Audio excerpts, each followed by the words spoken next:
कहा जाता है कि भगवान किसी को 2 पैसा कम जरूर दे, लेकिन उसको बुद्धि जरूर दे, और वो बुद्धि तो दे लेकिन वो बुद्धि घुटने में न दे। लेकिन कुछ ऐसा ही सनराइजर्स हैदराबाद के मालकिन काव्या मारन के साथ हो गया, जो कि इस तरह की घटना मतलब कि इस बात को दर्शाता है कि सच में बुद्धि पूरी की पूरी घुटने में चली गई है।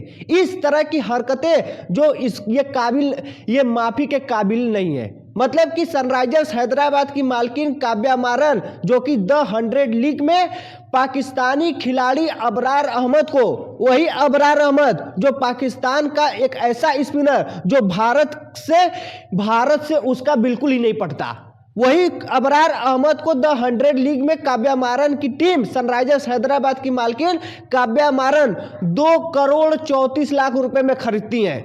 मतलब कि जिस प्लेयर की औकात 2 पैसे की ना हो, जिस प्लेयर की औकात 2 पैसे का भी ना हो, और उस प्लेयर को पाकिस्तानी खिलाड़ी को काव्या मारन 2 करोड़ 34 लाख रुपए में खरीदती है। और शायद यही कारण है कि इस समय सोशल मीडिया पर सबसे ज्यादा सब कुछ आग बन चुका है, क्योंकि काव्या मारन जिस तरह की ये गलती की है, ये गलती माफी के काबिल नहीं है। क्योंकि काव्या मारन को इस प्लेयर को खरीदना नहीं चाहिए था, क्योंकि इस समय भारत और पाकिस्तान का जिस तरह का स्थिति और परिस्थिति हमेशा से चलता आ रहा है, कोई भी ऐसा भारत का व्यक्ति नहीं होगा, क्रिकेट प्रेमी नहीं होगा जो भारत पाकिस्तान को पसंद करे। लेकिन वही एक ऐसे सिचुएशन में, एक ऐसे मौके पर आप पाकिस्तानी खिलाड़ी को ही खरीद लेते हैं, और पाकिस्तानी खिलाड़ी को खरीदते हैं, अपनी टीम में खिलाते हैं और उसे 2 करोड़ 34 रुपए भी देते हैं। मतलब कि इससे भी बुरा स्थिति क्या होगा किसी देश के लिए। मतलब कि जहां एक तरफ भारत और पाकिस्तान से जब देखो तब युद्ध का माहौल बना रहता है, जहां एक तरफ पाकिस्तानी आतंकवादी जो कि भारत पर कभी पहलगाम हमला तो कभी कोई हमला करते आ रहे हैं, जो कि भारत और पाकिस्तान का रिश्ता बिल्कुल ही अच्छा नहीं है। लेकिन एक ऐसे सिचुएशन में, एक ऐसे मौके पर वो पाकिस्तानी खिलाड़ी को खरीदना सनराइजर्स हैदराबाद के मालकिन काव्या मारन को, क्या ये सही है? सिर्फ इतना कोई कमेंट कर बता दे कि क्या ये चीज सही है।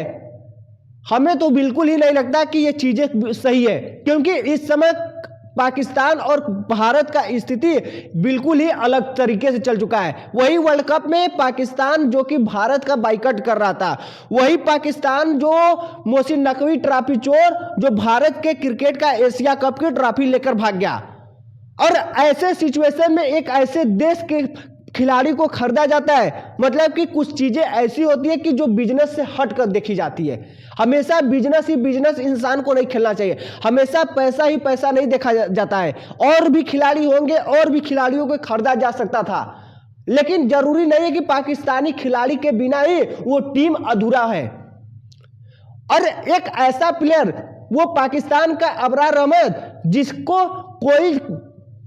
जिसको भारत में कोई देखना भी पसंद नहीं करता है, और सीधे उस खिलाड़ी को 2 करोड़ 34 लाख रुपए में खरीद लिया जाता है, और जिसकी दो पैसे की भी औकात ना हो, और वो पाकिस्तानी कह रहे हैं कि और वो पाकिस्तानी इस बात को कर रहे हैं कि फाइनली भारत के लोग हमारे प्लेयरों को खरीद रहे हैं, लोग पसंद कर रहे हैं। मतलब कि यार हद ये बातें सोचने वाली है कि कोई इतना भी गवार हो सकता है, कोई इतना भी गवार हो सकता है। टीम मैनेजमेंट है, हर कोई सोचने वाला है, कोई इस बात को नकार भी नहीं सकता कि हाँ गलती से खरीदा गया। इतने बड़े पैमाने पर, इतने बड़े लेवल पर कोई इस बात को कह नहीं सकता कि हाँ गलती से चीजें हो गई, क्योंकि जब बोलियां लगती है तो उसमें सब कुछ दिखाई देता है, सब कुछ पता रहता है, उसका पूरा डिटेल रहता है। जहां पर बॉर्डर पर हमारे देश के आर्मी जवान लोग अपनी जानें दे रहे हैं देश को बचाने के लिए, और वो पाकिस्तानी जब देखो तब भारत पर हमले करते रहते हैं। और एक ऐसे सिचुएशन में आप पाकिस्तान के खिलाड़ियों को पाकिस्तान में पैसा दे रहे हैं, ये कहां से सही है? ये क्या सही है? कमेंट करके जरूर बताइएगा। क्या सनराइजर्स हैदराबाद के मालकिन काव्या मारन का ये खरीदना, ये बिजनेस का तरीका सही है या फिर गलत है? वैसे तो देख लिया जाए तो मौजूदा समय में सनराइजर्स हैदराबाद का हमारे देश में बाइकआउट सबसे जोरों शोरों से चल रहा है, और ये बाइकआउट भी बहुत जरूरी है। ये बाइकआउट हैदराबाद की जरूरी है, क्योंकि जिस तरह की हरकतें की गई है ये हरकतें पसंद नहीं की जाने वाली है। सनराइजर्स हैदराबाद का इस समय देश में बाइकआउट बहुत जोरों शोरों से चल रहा है। कमेंट में बाइकआउट जरूर लिखिएगा।